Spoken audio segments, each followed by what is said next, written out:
Like he said before, he was a hard worker. So from the beginning, we grew up. He'd be at the restaurant. We'd be at home. And this went along until we were probably, our whole life up until now. So, we got raised by my grandparents. They would be home on the weekends. But growing up you had to be a good person in the community. I think our name was big. I don't want to say we were celebrities or anything like that, but he always made sure. I was. Yeah, he was. Honestly, he Be was. positive. Yeah, You taught me that. Yeah, you were. So- you were a very respected family. So at the Everybody knew you. time, growing up, we always had to, be the nice kid and not get into drugs, not get into drinking. It was just instilled in us from the beginning. Also, with the hard work ethic, I think we've learned from him. My dad always pushed us when we were younger. He actually didn't want us to get into the restaurant business.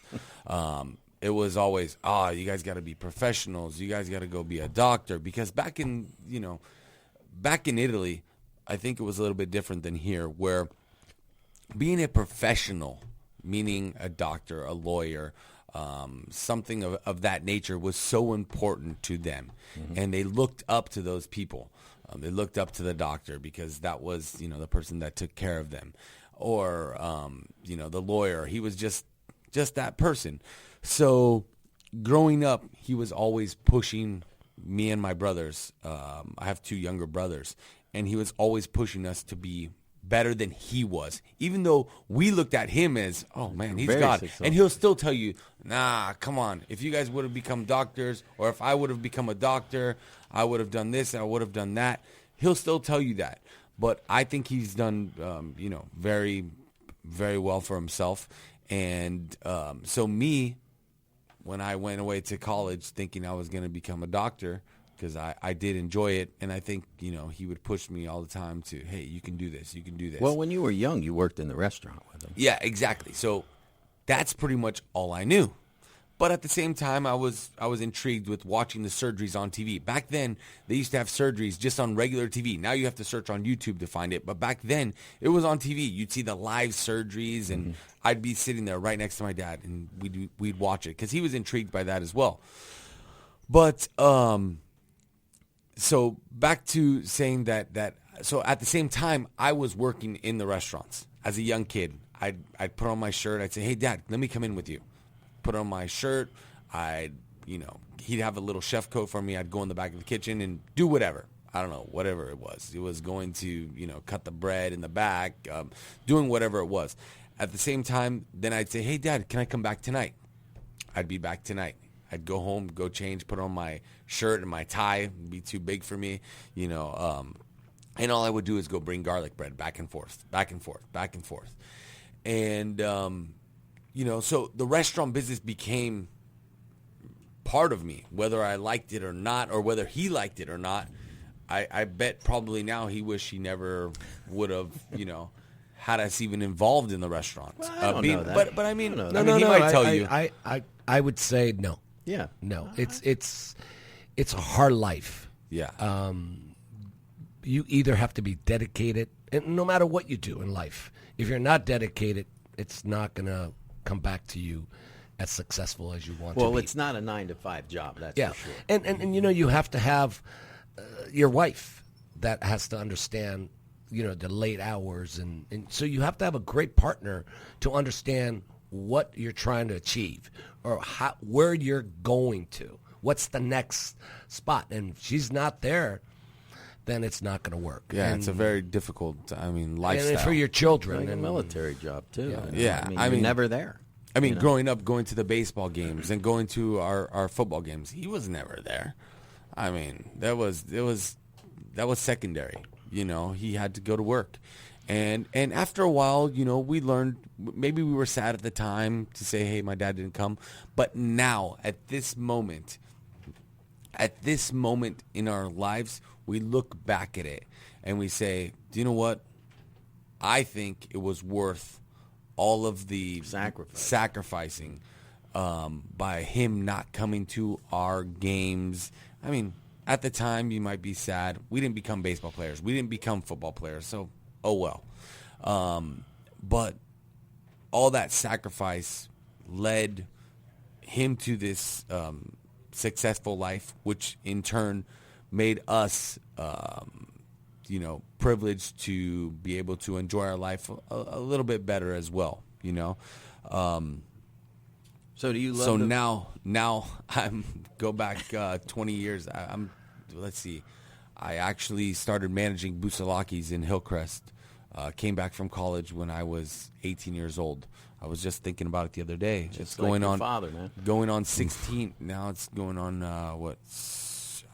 I just turned 36. So what is that? 18 years now that I've actually been in the business, I could say, which is a long time. I don't think a lot of these people haven't been in this business this long, for sure. And I consider myself, at 18 years in this business. Now, he's obviously the CEO now of the restaurants for a while now. So, but I have not only him, I have a son by Peter, which is PJ, we call him, that's been very successful at what he's done, too. So they're both in it. He was the one that was supposed to be the lawyer. My dad always pushed him to be the lawyer. I was the doctor. And your other brother was going to be a filmmaker. Yeah, so he's actually in L.A. doing that. So my brother PJ actually, decided to, after I was at Busalacchi's for a while, we opened up Busalacchi's on 5th, which was down the street in my dad's building. Yeah. And so we opened up that. Old bank, right? Was it an old bank? No, actually, it was it was Silver, Long John Silver, long time ago, and then it was a post office place. Post office, that's what it was. So we bought the building. Yeah. So after that restaurant, we were kind of doing that, and we decided to. My brother PJ was actually. Going to go to law school. Yeah, he was going to start law school. Dumb shit. And yeah, so he came to me, and he said, "Hey, Joey, let's do a restaurant." I said, "Well, at that time, PJ was actually in the nightclub business downtown, just doing VIP hosting.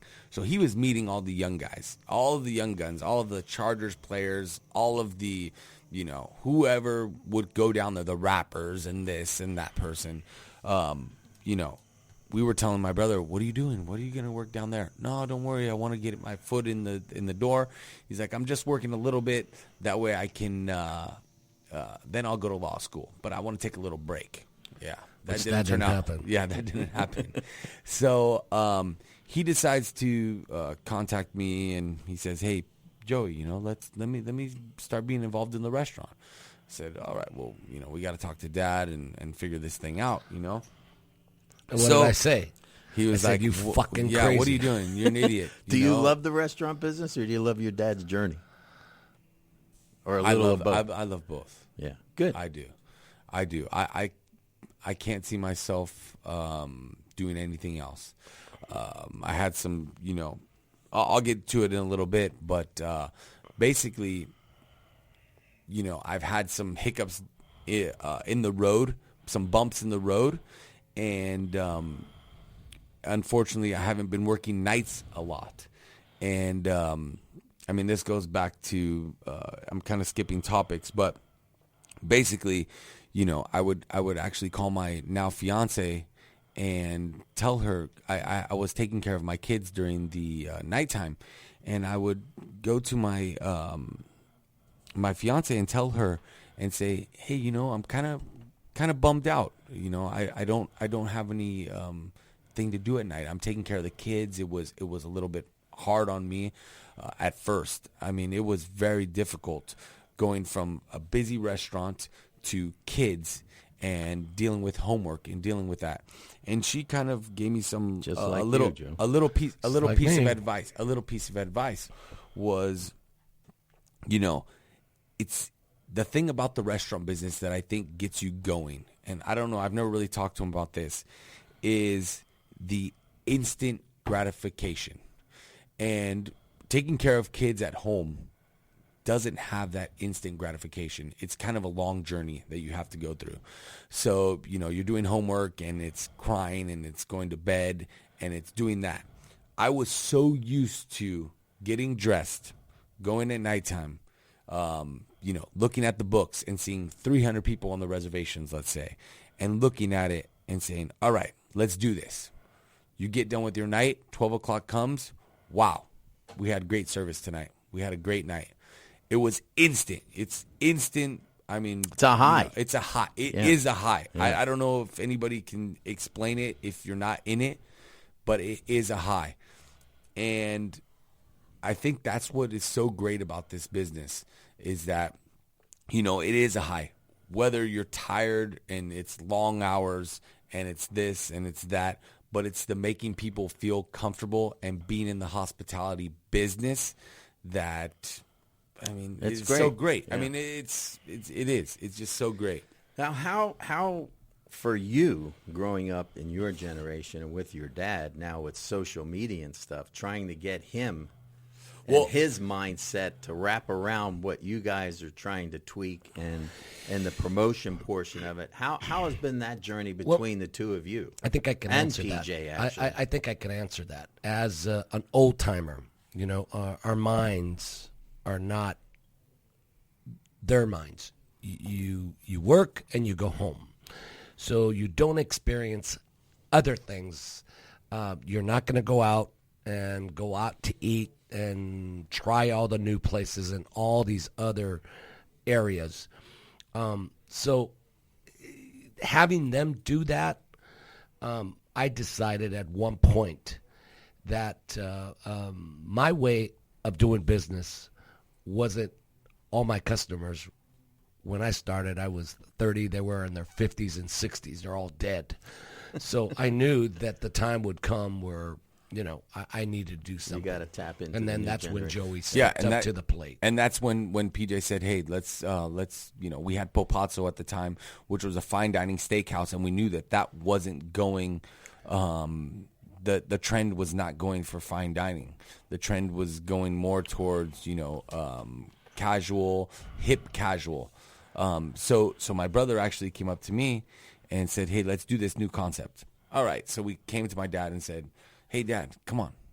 Let's change Popazzo. The steakhouse is had its run. We did great. We did phenomenal. Yeah, we were there for 12 years. We did phenomenal. We had the piano at the bar. It was an old style piano bar. I remember. After a while, you can only have so many people drinking a glass of wine at the bar and singing the same old song and listening for 6 hours to the same song with that same glass of wine. Yeah, we were ready to have shots and this and that at the bar. Yeah, but we also wanted to keep the Italian flair to it. So we decided to open Barbusa, and which this means goes back, what? Which means Bar Busalacchi. That's all it means. That's great. So yeah, who came up with that? I think all of us. I think we Don't say you. I think I did. Yeah. So that's a great name. I love the name. So it's Bar Busalacchi, and so that goes back to the old mines and new mines. So the first night of service, we get there. Actually, in fact, let's step back. When we're decorating the place, my dad's like, oh, let's put some leather booths over there, and we're like, come on, Dad, come on, this is the new generation. Let's put the concrete floors. My dad goes, what are you talking about? Let's put the marble floor. What are you talking about, Dad? They just want it like this. You mean they like the cracks and stuff? Yes, yeah. Dad. That's what we like. I don't know why, but that's what we like. Yeah. So, we build the restaurant out. It's beautiful. We love it. No tablecloths on the tables. Oh, that restaurant is just fantastic, man. It oozes, not fancy, but classy. Yeah. I think that's what it is. Yeah. And so basically it comes down to first night. First night we open. My brother turns on the music. It's I think some I don't know, maybe some techno. Yeah. So take that shit out. So he goes, what the fuck are you guys playing right now? He goes, my brother goes, hey, Dad, listen, this is what people like. I said, yeah, Dad, come on.